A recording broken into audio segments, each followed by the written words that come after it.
Diam!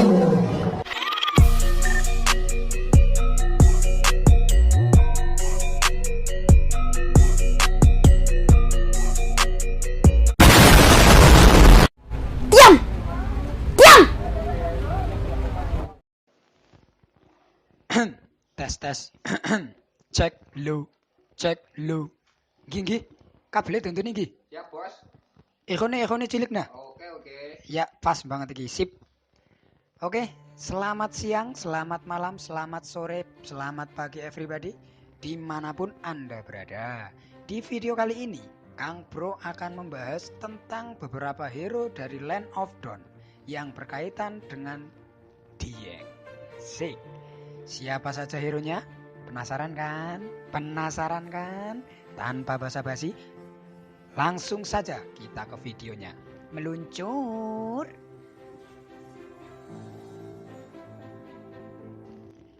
Minotaur. Di salah satu bagian pegunungan Dieng, terdapat sebuah danau yang memiliki pesona surga tersembunyi. Bisa dikatakan, telaga ini adalah Ranu Kumbolonya Dieng. Tapi, di balik keindahan yang asri dan belum terlalu terekspos oleh wisatawan, terdapat sebuah mitos sosok manusia berkepala kerbau. Yaps, siapa lagi kalau bukan Minotaur? Sosok banteng bertanduk emas atau sering disebut Kebo Dringo oleh warga lokal. Mitos yang berkembang di masyarakat sekitar bahwa di tengah telaga hidup seekor kerbau bertanduk emas. Hewan sahabat petani ini diberitahukan sebagai penjaga telaga. Karenanya warga sekitar meyakini bahwa bala akan tiba jika telaga tidak dirawat. Ngeri nih, ada Minotaur. Kalau buang sampah sembarangan bisa dipalu tuh kepala.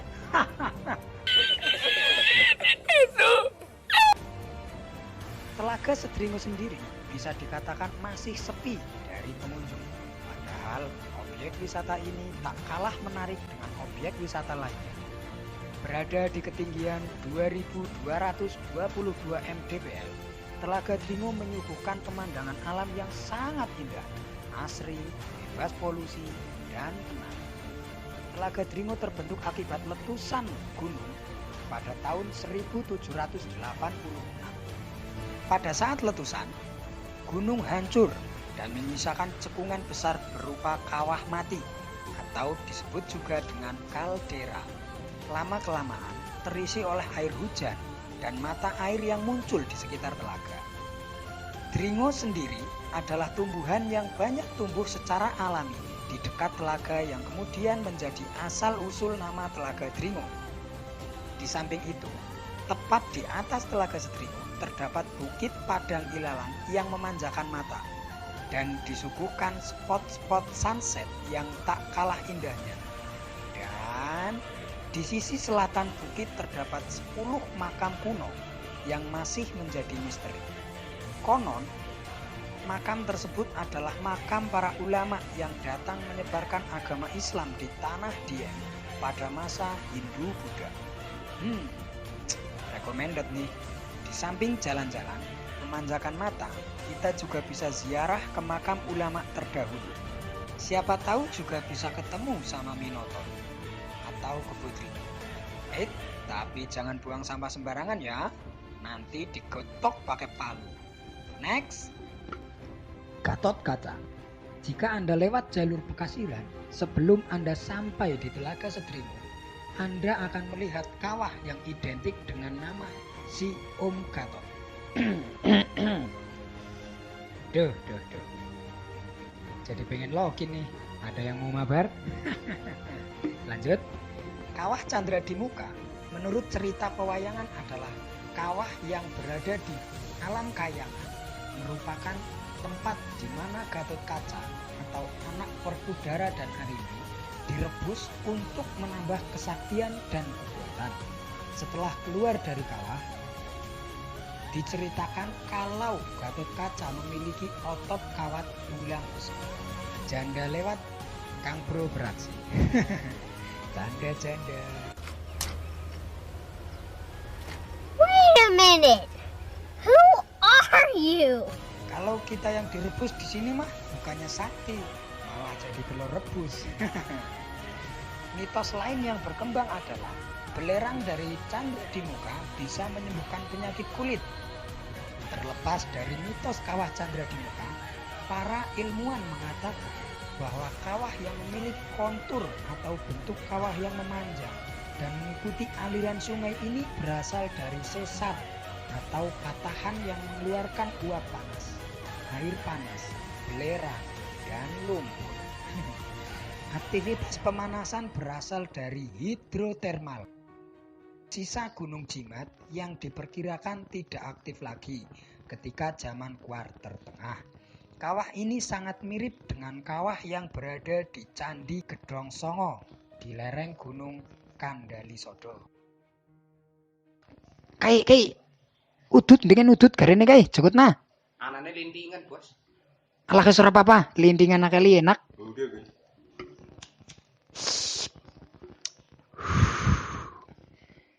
Lanjut yang terakhir dan yang paling istimewa. Ini adalah Hero Yuzong dan Kadita si Roro Kidul. Asik. Kalian pernah bayangin gak sih? Gimana jadinya kalau ada sumur berukuran raksasa? Kalau pengen lihat, langsung datang aja ke Dieng, tempat di desa Pekasiran. Tepatnya di bagian utara SMP 2 Batur.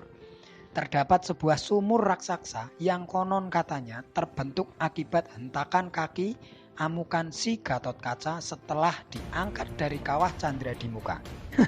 Gatot Kaca ngeluarin ulti aja jadi sumur ya kan? Asik, gila tuh Gatot. Mitos lainnya dihuni oleh Sang Yuzong atau sering disebut warga lokal sebagai Dewa Naga atau Antaboga. Serem juga nih, Yuzong datang ke sini. Sumur raksasa ini banyak juga yang mengaitkannya sebagai kerajaan cabang si Kadita atau Nyi Roro Kidul. Unik nih kerajaan Nyi Roro Kidul, kayak koperasi simpan pinjam. Ada banyak cabang. Damn! Masyarakat Dieng, terutama warga desa Pekasiran, banyak yang mempercayai bahwa barang siapa yang berhasil melempar batu kecil atau kerikil sampai ke sisi seberang sumur sambil berdoa dalam hati tentang suatu hajat, maka hajatnya akan dikabulkan.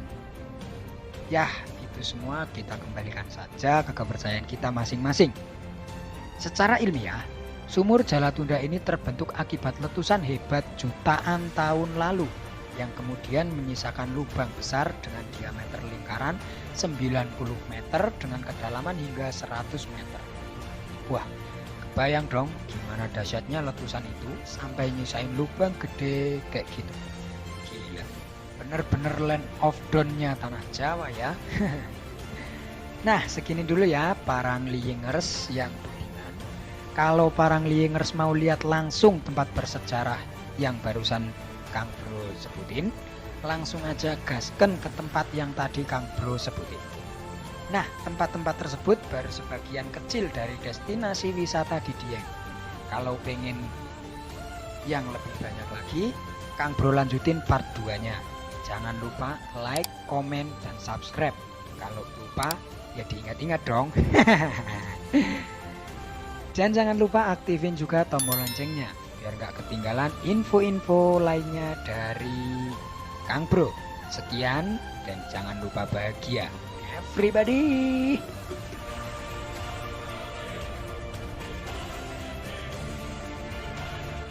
Saya lagi dulu guys. Jangan lupa like, comment, and subscribe.